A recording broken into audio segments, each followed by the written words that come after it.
Ricardo, do you want to give a quick introduction about yourself? Yeah, hi Nash. So thank you so much for having me in the show. I really honored to be here. Quick introduction. 15 years in product design, branding, innovation management, and all that. Had a burnout, decided I need to switch my life. And right now I'm a coach and mentor slash advisor, and I help senior tech people and senior creative people to change careers, position themselves in the market through storytelling, or starting their first business. Ricardo, you mentioned in that statement a second ago that you help people switch careers. And why did you go down this route after being so many years in product design and branding and marketing? What made you wanted to do that? Well, was triggered by a personal story, right? Was triggered by the disappointment where the industry was going and my experiences and trying to get out. And that pushed me to a burnout and pushed me to, rethink my life and what I wanted to do. And, the story that I can tell later, but it involves meatballs as well. But I found myself into understanding that coaching might be the next step for me, or supporting people to change careers. And also because I'm in a firm believer that we're going to need to reinvent ourselves over and over again in our careers. And we were never taught about how to do it, how to go about it. And I think what I hope that I bring to people is to the tools and the processes and the support they need to know how to do a career transition, understand how they can reinvent themselves and reinvent their story, and always be able to have that as a muscle that they can keep practicing. Because as retirement age goes forward and forward, I'm pretty sure with the technologies and social changes, we need to reinvent ourselves. And that's why I came to this. Sorry, that was a very long answer. No, that was a brilliant answer, and there's so much for me to dissect from that. I want to take one bit about the reinvention. Are you noticing a lot of your clients are completely reinventing their careers in a completely different industry? Or is it the fact that they're going into something still in the industry, but on a different path? Both. And Okay. a lot in between, I have to say. I think there are people who are really trying to break out to something completely different and going. There is actually an interesting trend of people going back to crafty jobs or handman jobs where you can make almost the same amount of money, if not more, than in tech by being a plumber or a carpenter. Yes. And there are some people who are trying to run small businesses or getting their first business off the ground. And there are people who are staying in the same industry, but going to different fields. So, for example, I see some designers, for example, going more into CX or going more into even customer support, people operations.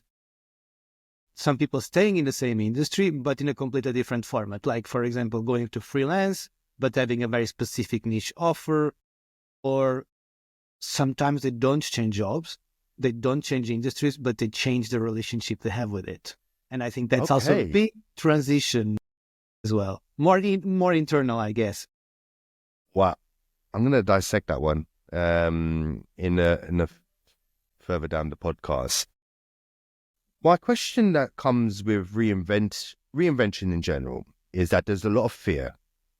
Whenever somebody is deciding, hey, I want to make a career change. Now, career change is different to leveling up, in my opinion. Leveling up is like, okay, I've been in this type of lead role. I need to take a manager role. I want to take a director role. But a career change is a massive, how should you say, fear factor behind that. And I'll give you my 2 cents on it. I mean, my experience of speaking to people who have done that is that the first thing is self-doubt. Do I have what's needed to go into that career?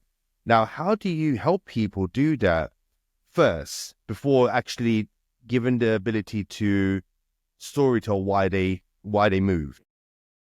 Yeah, I think understanding if you have what you need and if you have that to have that confidence and trust in yourself. A lot of people I need more trust and confidence in what I do. How can we do that? How can I gain? I always say it's not a destination. It's a result of work that you do in yourself that flourishes the trust and the confidence that you have in yourself. Storytelling plays a role here because one of the things I do is I go through all the experience that this person has in their life, work-wise, right? Even like, the summer job in a bar when you were 15 and paid under the counter, you were learning about customer service and, stock management and whatnot. Well, to serve a good pint, at least. By reflecting on their career, by seeing that from all the angles and saying, oh man, I did these incredible things. Oh, I have these skills. Oh, I had this impact. Even in the most crappiest jobs and projects where you had terrible bosses or terrible clients and things went berserk and you have trauma around that and whatnot, even that there is so much gold. And when you dig this out, people build the self-trust because they can see with their eyes that, ooh, I did all of this. Like there is facts on the table that prove that. And that's a huge step. The second step is about when to do this transition is one can be very hastily at doing this transition. I want it now and I want it to work. And then it's like, okay, that's going to be a recipe for failure. Fair enough, on your own account. But it's about taking the small steps that you gain confidence because it's a very tender place. So if you go too harsh and too quick, you might get a rebound that might hinder you even more than where you are right now. So it's about reflecting on who you are and everything you did and put facts on the table of how great you are. So it feels this. And the second part is go slow. Go with steps that you feel confident so you gain the trust at every step. Ricardo, I've had a career coach on the show before. And one of the key things that she mentioned when she's coaching clients is that honesty that she has with her clients in general. She doesn't say to them, I will get you a job in 30 days. Is this something that you practice? And what is your kind of USP in promising them the benefits out of coming to you as a coach? Very interesting question, As I think, especially in the coaching industry, is really hard, or it's really easy, to fall into the trap of guarantees. And I think if there is anybody out there that is guaranteeing you something, an unpopular opinion, run away, because nobody can guarantee you that. I think what we can promise is guiding you to a process where you gain more self-awareness in the topics, where we help you to go over your blockages. I think in my case, I bring a lot of structure to a process that is rather abstract, a bit like design, right? Designers also bring a lot of process into making the abstract actually known, not so abstract and actionable. That's my role, and that I can guarantee that I can do. But I cannot guarantee outcomes. I cannot guarantee you're going to be like a fantastic, business owner in a year and a half, or you're going to get that job in 3 months. This is not even you, because you can do everything in your power, but we live in the world and we don't control reality. So I think my approach is to help my clients to make sense of who they are. I think that already brings clarity, to help them to take action, and through this action better understand themselves and gain the confidence they need, and be a partner in strategizing how they get there. My engagements continue with my clients even long after we stop working together. Yeah, that's brilliant. That's really, really brilliant, because I've seen a lot of coaches who kind of say, hey, you've stopped paying me, so my time is money. Yeah, I don't support you. And that's what I notice about the coaching field, and again, I can be wrong, but I've come across yourself and the other coach I had on the podcast, and that's why I wanted to bring you on the show. You show honesty, and I've seen the comments that come on your post. You show that you support people through the thick and thin, and I really like that. So yeah, I think there is an interesting bit there, and thank you so much for recognizing that. I really appreciate it, because it's very easy to get stuck in the loop alone at home, no feedback. But when we are as designers, we tend to try to have this impact for millions of people that we never put a face on. And that was something that was really, really tiring me. I cannot see the impact of my work. And that's why I love the one-on-one. That's why I love the groups, because it's just here. I can see the feedback, right? So, this idea of having these prolonged relationships, if you come to work with me once, you get access to a community and every 2 weeks you have free coaching sessions in a group that I don't charge for it. And or you can, and if I can, because that's also the reason why I own my business, if I can help somebody to give a free seat in a group or in a session that they really need it, I can. And that's, yeah, it's very easy to enter in a very transactional route, but I think more and more coaches are trying to show that there are other ways to do things. Yeah, exactly. And I love that. I think being a coach and you own your own business, you have that power to really help as much as people. And I get that. I do understand, you got to put food on the table and time is money. I do understand. I'm not going to lie that, every single minute, especially in running a business, it does eat into your business in some sense. I want to take 2 steps back on a comment that you mentioned.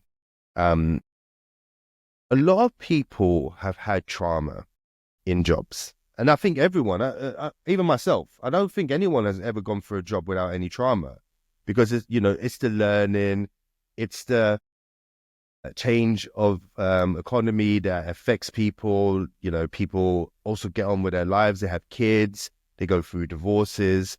I wanted to get your take on this because this is also something that's happened to me. And, this is something where I was in my I think it was my first managerial role and I went through a divorce. And I had to turn up every day with a smile, even though there was personal stuff going on. Now, I'm going to switch the question on how do you deal with people who have gone through a trauma in their job and they're now looking to switch careers or move up? How do you get them past that trauma? Oh, that's a big question. And I think trauma, although one needs to be aware and informed of it as a coach, I don't think we should tackle that. We don't have the capacity, the knowledge to heal trauma, to guide people through trauma. I think that's better left to really psychologists and therapists with years of training on that because trauma goes really deep. That said, we can acknowledge that there is that trauma and we can try to work through this. For example, I'm going to talk about my personal example. Mm-hmm. So when I had this burnout, I was working together with a psychologist or a therapist and a coach later. And this realization was that this is a tricky one. I came to the conclusion that the teams I built was coming from my trauma. Okay. The teams I built, the kind of people that I hired, the kind of teams that I assembled in Insight always had very things in common. They never came from design. They were self-learners. They were, probably the bullied ones. They were the black sheeps. They were the get-goers. And I always had pirate ships. And then in Insight, with all of this, I understood that I developed that behavior when I was a kid. Because I was bullied and I was trying to, protect the other people that bullied. So I created these dynamics in my own teams. Now I got that into therapy. I understood that through therapy, like how does that my trauma affects how I build teams? That's big. Now because I had that insight and I'm taking care of these wounds in therapy, I can now go to my coach and said, okay, we have this. I don't know now how to proceed in terms of practical ways while I acknowledge that the coach can do, that the coach can acknowledge the trauma, that the coach can say, I understand where you're coming from. Fair enough, you are doing your emotional labor, your healing labor, but here we can take care of trying to change that behavior on a practical level. And I'm very wary of coaches who work with trauma who are not trained for that, like in terms of psychology, therapy, and so on, which takes ages, years to become one, because that's a territory that you can make a lot of damage. That has to be the most powerful, statement I have heard since I started this podcast. That really, what you just said in that last 30 seconds has to be the most touching statement I've ever heard, that people bring their traumas into building teams. And I have never looked at it like that. And you've just really sparked off a thought in my head on how I've built teams and all the teams that I've built in the past. And amazing, absolutely amazing. Thank you for that, really. I want to switch on to designers, how should you say, going in multiple directions. Or, one of the key things is, as you mentioned, you're coaching people to reinvent themselves or change their career path. Now, I'm from the old school generation. I'm, I don't know, what am I? I'm born in the 80s, so what am I? I'm a boomer. I don't know. You are 80 what? 83. You are kind of ex-millennial. I'm 87, so we are probably in the transition. Yeah. So we're in that bit. And one of the key things I always knew during my career was switching careers was a bad thing. It's always looked at on the CVs as a bad thing. Now, how do you? Well, okay, let me put it in a better way. Has the market changed completely, where reinventing yourself and moving careers is actually a norm? This is a norm in terms of social acceptability, not. Okay, so that still looms. I think that still looms, which I find ridiculous, especially in tech. Mm-hmm. We work in tech and we are so innovators, and everybody was coming from dropout school and created these fantastic products, etc. And then we look upon that. Sorry, you don't have B2B experience in this specific Australian market. What? And where do you come from marketing? And now you are kind of in customer service, and these are very tiny transitions, right? And even then they are judged. So I think in practice, people are going through them and they are doing them. I think the market, hiring managers and whatnot, or companies or society at large, is still not accepting those. Although this is happening. This is not happening even because people want to. It's happening also because people need to. Your jobs are disappearing. You need to put food on the table. You need to reinvent. Jobs are changing. Your job as a designer today is not the same as it was 10 years ago. Definitely not. Definitely not. Completely. So I think there is a long way to accept this and to see that, all of these skills we have and all of these experience are transferable to other things. But for some reason, we think that if you don't follow this path, it's because you are a failure. Now, you hit the nail on the head. It's one of those things where, and I'm glad you brought that up, that it still looms in the market. Changing careers is still frowned upon, But then that ties into my key thing, and one of the key things I wanted to bring you on the show, the ability to reinvent yourself and to tell your story or your career through the art of storytelling. How do you get people to utilize the skill of storytelling to help them reinvent themselves? It's a process. It's a process, Nash. I think, first of all, it's trying to understand how story shapes who we are. It starts there, right? It's dismantling that part. And I can go all in detail in a second. The first one is understanding how stories do affect our careers and how we perceive ourselves. The second is understanding who are we? What our transferable skills, what our superpowers, what makes Nash the great guy. That doesn't matter if he's behind a counter serving a pint or running a company or running a workshop or building a product. It's still you. So what makes you you? And then understanding, why do we tell stories in the first place? Why do you want to aim to tell the story? And then he's trying to understand to your own story, get the facts on the table, all the experience. And then he's bringing it all together and understanding, I can position myself like that and myself like that. And then now everything has a bit of rabbit holes, right? The understanding part of who you are is about how is the story that I'm telling myself is blocking me. So for example, I'm a generalist. Nobody hires me because I'm too hard to hire.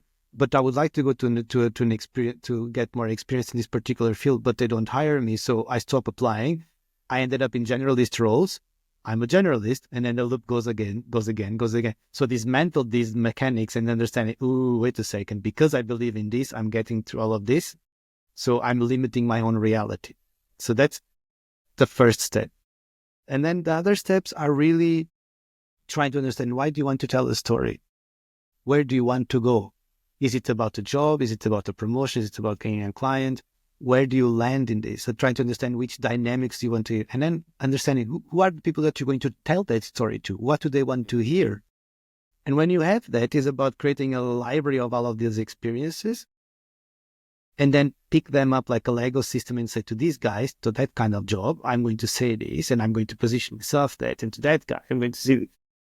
And this is a process that sounds a bit technical from the outside, but going through these steps is very confrontational to your own beliefs and to how you see yourself. And there's a lot of self-awareness. There's a lot of confidence that comes out of it because you are building that confidence with facts as you go. Does that make sense? Absolutely. Absolutely. And I want to dissect something that you just mentioned. It's a statement about limiting beliefs. Now, limiting beliefs is also that aspect of, how should you say, it ties into trauma, it ties into that whole aspect of who are you. But then that little statement, the limiting beliefs, is the one that holds people back the most. It's the one that I see that people hold on to the most, that doesn't allow them to, how should you say, how can I better put this, to believe in themselves. It's one of the, I always see that limiting beliefs that I can't do this, I don't know how to do this, I'm just going to stop. And the same with reinventing yourself and applying and telling a story. How do you get past that? A good question. I It's think really hard. It's really hard. And I mean, you were a people leader, so you need to do that with your people, right? Yes. So I don't know. How did you work for you? I can reply later, but how did you approach this? I think one of the key things I always told them, and it's such an easy statement, isn't it? And it's like, and it's the agile statement, like try and fail and learn quick, try and do something quick and learn and fail. But that's the thing. I found that telling people to fail didn't really actually make the impact that they wanted, because nobody ever wants to fail. It's human psychology, isn't it? But what I told them is learn quick, revise and learn quick. You're not going to get it right, but learn quick, and don't doubt yourself. Don't think that, you want to, design something that's going to be great. I'm going to use design as a good aspect. Don't look at other things and say, oh, that designer is doing it like this, and I want to be like that designer. Because if you start comparing yourself, that is the most, I would say, the fuel to the fire to limiting beliefs. You're comparing yourself to other people. You're comparing yourselves to your team members. You're comparing yourself in the mirror. And that is what I said to them. Don't compare yourself. Do the best you can, learn, and evolve. And that's always been one of my kind of key statements to get people over the limiting belief. Now, what's your 2 cents on that? I love that, because I think one thing is awareness of maybe I have this limiting belief and maybe I even understand where it comes from. But what do you do with that awareness? So what is the things that you need to do to kind of build yourself up and build that confidence? And I think there, I guess as you did with your team, is about creating a safe space to say, yes, you might crash and that's okay. I'm here to pick you up. So this is safe, and understanding what's the limits of what you are willing to risk and willing to get hurt about, because it's about feelings as well, right? And gaining this experience, live the experience. I don't think that we gain trust and confidence and overcome that, but just like, fair enough. Feels very good to a coach to understand, like, oh, you have a session and the person goes, oh my God, I have this limiting belief. And then the next session, they are in the same place again. Why? Because they just discovered, what did you do with it? So it's, I think, creating these experiments and learning from that, like you said, I think that gives knowledge to your brain to say, you did it. Yeah. It actually affects, and your brain registers. And the more you register, the more you do it, the more it becomes a second nature. And at a certain point, you even stop thinking about it. Yeah.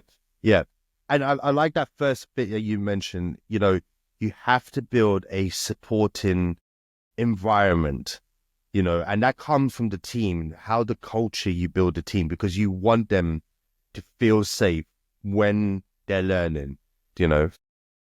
How many times we don't build these safe environments and then we tell them to fail, and then it's just when they come back with the failure, it's crazy. And I've seen a lot of teams that don't have that culture fit. Well, not that culture fit, that safety environment where your team members are going to pick you up and help you. And what I have seen teams is like, they will use weakness against each other, you know, and it's a common thing. But that's another podcast. That's another podcast. Enjoying the content? Don't forget to subscribe to our YouTube channel and follow us on LinkedIn, TikTok, and Instagram for more updates. Your support helps us bring you even more great content.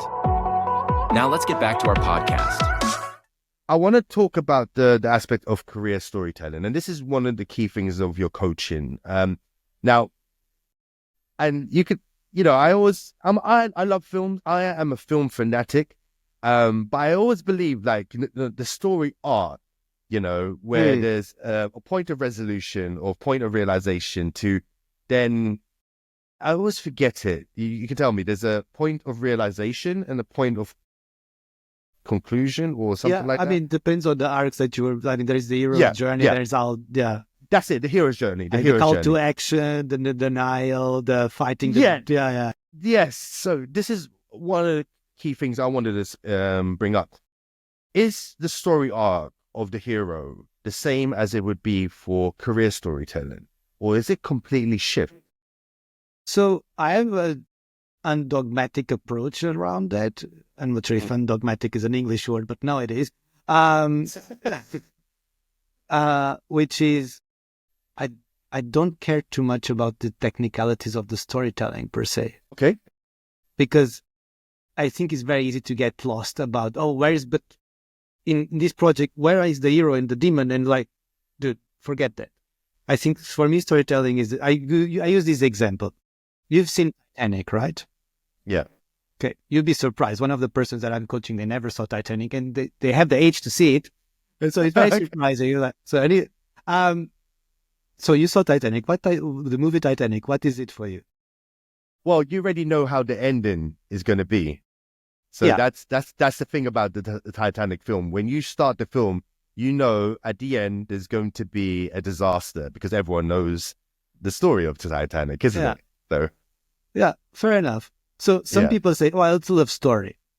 Yeah, okay. Right? Okay. So a lot of people say it's a love story. And also a lot of people say it's a boat about that sinks. It's true. But so there's the facts. The boat is going to sink due to negligence of a cocky captain. Great. That's the facts. But they chose to show that story or those facts through a love story. But there's even different angles. There's angles of it's also a classist study. Yeah. It's so many angles that one could break it apart. And then there is different formats to show the story, which is you saw the trailer, which makes you, I want to go and check more. You saw the movie and you kind of maybe like it or not. Maybe you like it and like, I want to see the director's cut. Mm-hmm. And I want to see the director's cut and the making of. Those are very different lanes, very different target audience. That's my basic premise for career storytelling. Get your facts right, which is your Titanic. Get all out there what you did, what you didn't, the official rules, the unofficial rules, all the impact is the most painful exercise, but is the one that you build this whole library about who you are. And then it's like, what is the angle that you want to tell? Is it the love story? Is it the classist story? Is it why are you telling that? Because I want a job. No, because I want to make sense of my career transition to my next employer. No, because I want to get a client. Great. And then the different types of stories you need to tell. If you meet somebody in the meetup, eating a pizza, holding a beer in another hand, the noisy environment might be somebody that holds a piece of your future, but you literally have like 30 seconds to talk with this guy or woman or they. Yeah. And so you need to have your pitch really well done about, I'm going to position myself as Nas, the product director of this company. But for another event, you might be, I'm Nas and I am the head of the design ops aligned. So you know what I mean? You need to have that. And then maybe they want to hire you or they want to interview you. And then you go to the stage of the hiring manager, right? Or maybe the HR. Then it's like the trailer extended. Yeah. Then you go to the hiring manager. Then you take, the full movie. And maybe when you are with the team and they want to get the case studies and so on, there's the whole, Discovery Channel documentary and director's cut and commentary. This is just, for me, this is about that. That's the framework. Wow. And then it's just filling in the gaps. Wow. That's amazing. How you just broke that down into the different kind of contexts using Titanic as a good example. That's amazing. Really amazing. And this is why I can see it, why a lot of people go to you and why you're just blowing up on LinkedIn. I see it all the time, left, right, and center. I want to touch in because, storytelling, and look, this is my 2 cents. It's not what I think, it's not what, I know in the market. My personal belief is that in UX, generally in UX, people are getting missold about the job.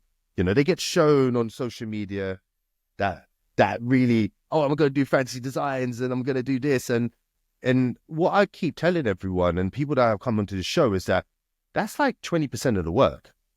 80% is negotiating, speaking to stakeholders, understanding development, bringing people to workshop. And the biggest one out of that 80% is the ability to storytell. Why did you do your designs? How do you educate people when you're doing your designs? And why did you put this button over here? And the ability to storytell is the one that gets your people involved, as well as your designs being the way they are. Now, how do you teach people this from your coaching perspective? I know you focus on a lot on the career side, but how do you help people in enhancing their communication and storytelling in a day-to-day job? No, but I also did that with my teams, right? Maybe not as a coach or anything, but I think it's not that much difference, right? You want to understand, why are you telling the story in the first place? What's the point of telling the story? Who are you telling the story to? How much time do you have, and what's the outcome that you want? And I think especially designers, and I've been there, I'm not criticizing, I've been there. We want to show how much thinking it goes and how much processing. And let's be honest, sometimes people don't care. And you are not getting to the point that makes them. The funny thing is that we are so user-centric and so customer-centric, but that's only that. We tend to forget how to be, colleague-centered, boss-centered, stakeholder-centered. Yeah.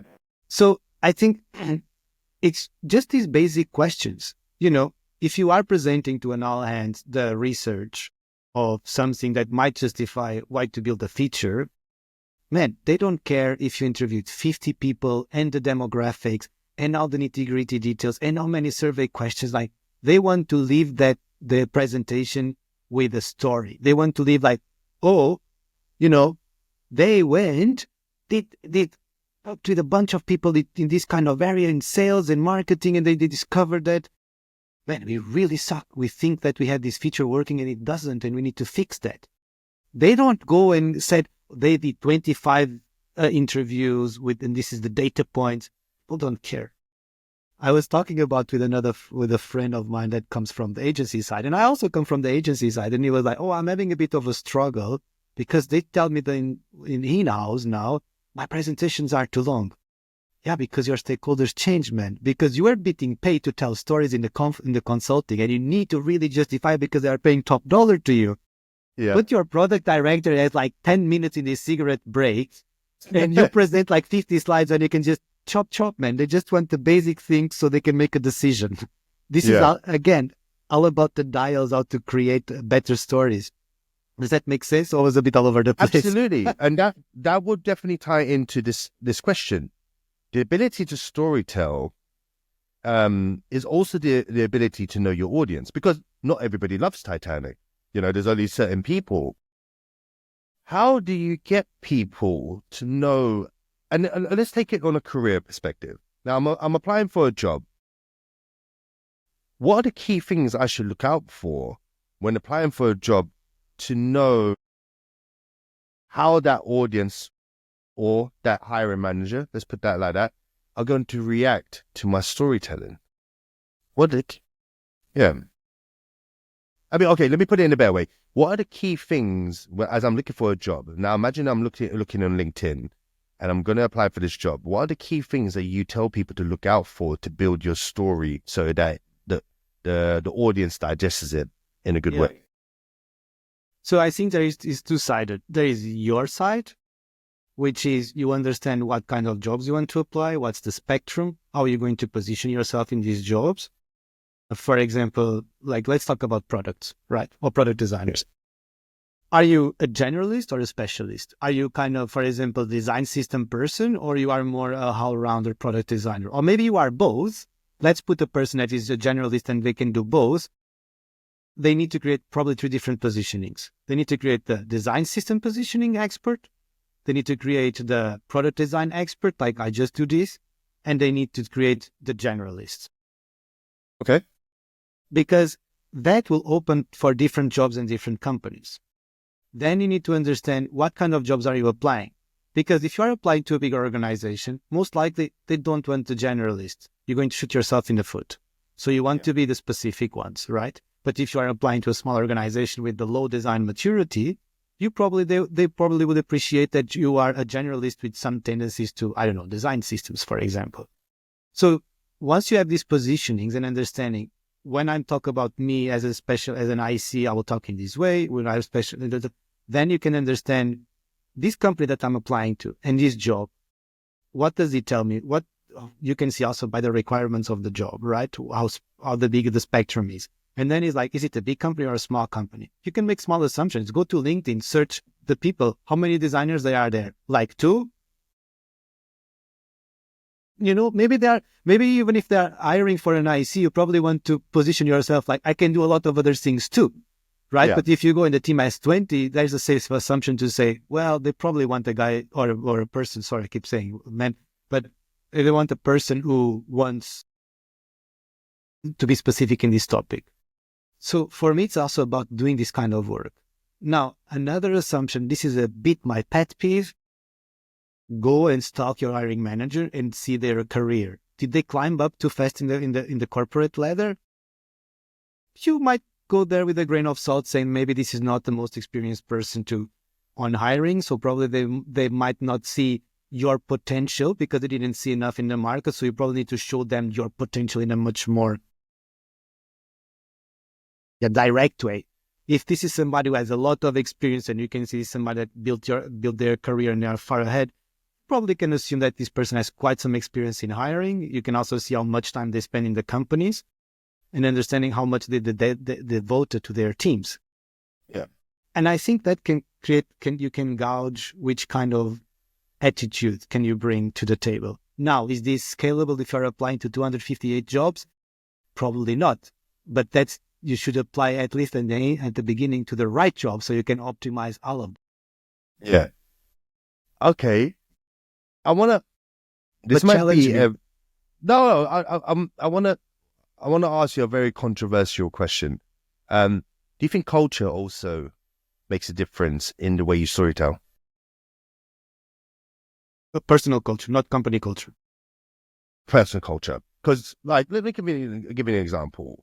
I live in a very Germanic state, so I live in Switzerland. But even though Switzerland do not count themselves as German, the country is split up of Germanic state, French state, and the Italian state. But the culture is very, very different in the way you communicate and the way you storytell. Do you also think, and that's just my personal belief, do you also think people should look into the culture? Because we're all now working remote, and you could be working in a company in America while still being in Europe. Mm. Do you think that people should also look into the culture, the general culture of somebody to present themselves or to storytell as well? Definitely. I think this cultural intelligence is more and more important, and cultural sensitivity. I mean, and also because careers and professions are perceived very different from culture to culture. I can tell from my side. when I moved here. What was made me great in Portugal, which was, I could do branding, I could do interior, I could do graphic design. I was doing like exhibition stands. I was a jack of all trades, but that's great because in Portugal, they just want to hire one person paying you really bad. And, they have like 5 professionals in one. So they squeeze you. So I always got ahead because I could show that, right? In Germany, that was totally not the case. I got the punch in the stomach like, dude, you are all over the place. You don't do anything specific. We don't understand. So I needed to adapt to that. And that is kind of what do they want to see level. And then there is the level of how do you talk to people? I've worked with a lot of Scandinavian companies. Yes. If I was going full on Southern Europe with them, which I went very naive at the beginning, man, that backlashed a lot. I thought I was coming from a good place and was like on it, but that's not the way they want to be dealt with. And fair enough, there is also things that I also don't want to be dealt with in certain ways. So one needs to really learn. I think there is a fine line between making it that a bit quirky to work for you. Took me some years to get there. Yeah, absolutely. I'm not sure for you. How was it when you moved to Switzerland? I think in Switzerland, and especially working with German companies, there's a lot of formalities and informalities. So in the Germanic culture, you should always address people as Herr or Frau, out of respect. And also the language changes. So when you speak German, you don't know the person, your language also has to change to the formal. You can't, I don't know if you know German, they have a difference between du and sie. Yeah. In Portuguese too. Yeah. So that's what I noticed. And when I was learning German, we were taught that from the very beginning. It's like, do not ever use du or the informal unless you know that person by first name. And if you don't know that person by first name, you have to address them as Herr or Frau, because if you don't, it is an ultimate sign of disrespect. And so that also tied into when I was looking for jobs. And obviously, like, after I got into Switzerland, I started to look into more international companies. But in the beginning stage, it was more Swiss-based companies and, very small ones. And I had to change my pitch every single time. So,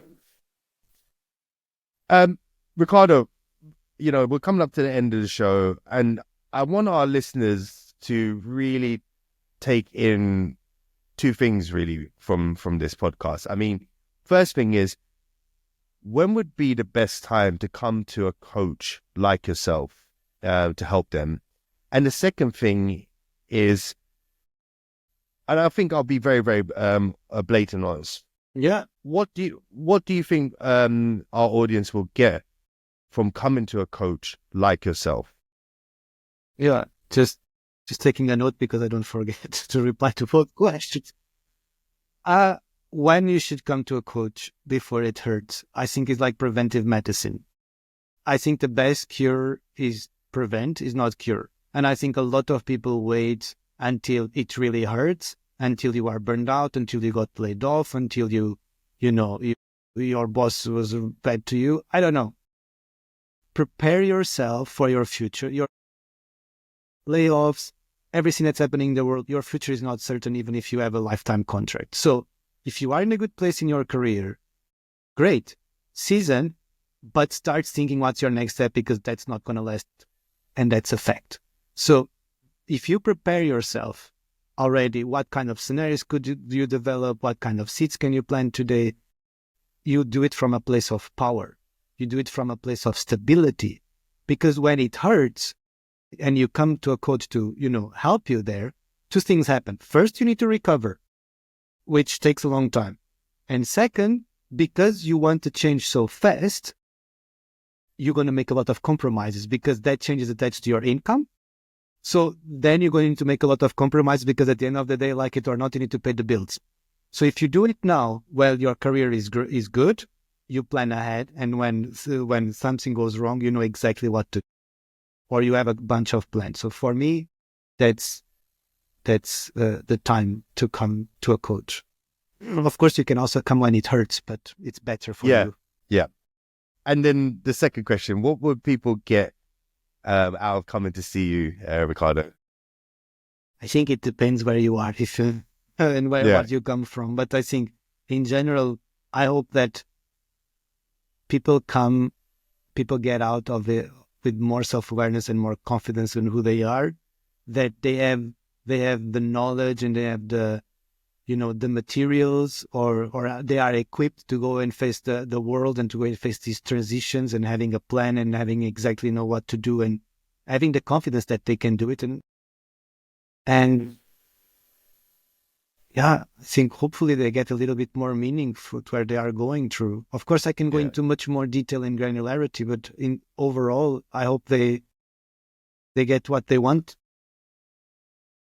from the process. And I think people have been getting that.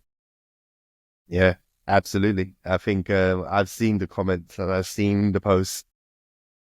And to my audience that are listening to the show, if you go find Ricardo on LinkedIn, and as I just mentioned, all the comments and stuff, you will see what he does on a day-to-day basis. And we'll definitely put a link to his workshops that he provides, and we'll also put a link to his LinkedIn profile so you can reach out to him and get in touch. And as he mentioned, coming to him, regardless if you have a job in prevention, is the place of power where you will get a lot of benefits. And we just had him on the show now for like 45 minutes, and he's given us so much in-depth information. I can imagine if you spend hours with him and you spend time with him, I can personally say that you will learn so much from him because he has so much to offer on the table.